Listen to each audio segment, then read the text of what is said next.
તો કરજણમાં ભારે વરસાદથી રોડ પર પાણી ફરી વળ્યા છે। માંગરોળ સાપા રોડ ઉપર પાણી ફરી વળતા અહીંયા હાલાકીના દ્રશ્યો સામે આવ્યા। ભારે વરસાદથી ખેતરના પાણી રોડ પર ફરી વળ્યા છે। ઘૂંટણસમાં પાણી ભરાતા વાહન ચાલકોને અહીંયા હાલાકીનો સામનો કરવાનો વારો આવ્યો। કરજણ પંથકમાં ભારે વરસાદને લઈને માંગરોળ સાપા રોડ ઉપર પાણી ભરાઈ ગયા। રોડ ઉપર ભારે વરસાદને લઈને ખેતરના પાણી રોડ ઉપર ફરી વળ્યા છે। અડધો કિલોમીટર રોડ ઉપર ઘૂંટણસમાં પાણી ભરાતા નાના વાહન ચાલકો હેરાન થઈ રહ્યા છે।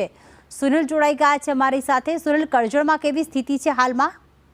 ચોક્કસથી કહી શકાય કે જે રીતે ગુજરાતભરની અંદર બારે મેઘ ખાગા થયાની જે પરિસ્થિતિ સર્જાય છે, ત્યારે કરજણ પંથકની જો વાત કરવામાં આવે તો કરજણ પંથકની અંદર છેલ્લા 3 દિવસથી જે વરસાદી માહોલ જામ્યો છે અને ગત રોજ જે 3.5 ઇંચ જેટલો વરસાદ ખાબક્યો છે, તેને લઈ કરજણ નગર તેમજ તાલુકાની અંદર ખેતરો પણ બેટની અંદર ફેરવા જોવા મળે છે। તો વાત કરવામાં આવે તો કરજણ તાલુકાના માંગરોળ ગામથી સાપા ગામને જોડતો જે રસ્તો છે, ત્યાં આગળ ખેતરોના પાણી રોડ પર ફરી વળતા અડધો કિલોમીટર જેટલા રોડ પર ખેતરોના પાણી ઘૂસી આવ્યા છે, જેને લઈ અને નાના વાહન ચાલકો હેરાન થઈ રહ્યા છે। જી, આભાર તમામ વિગતો માટે।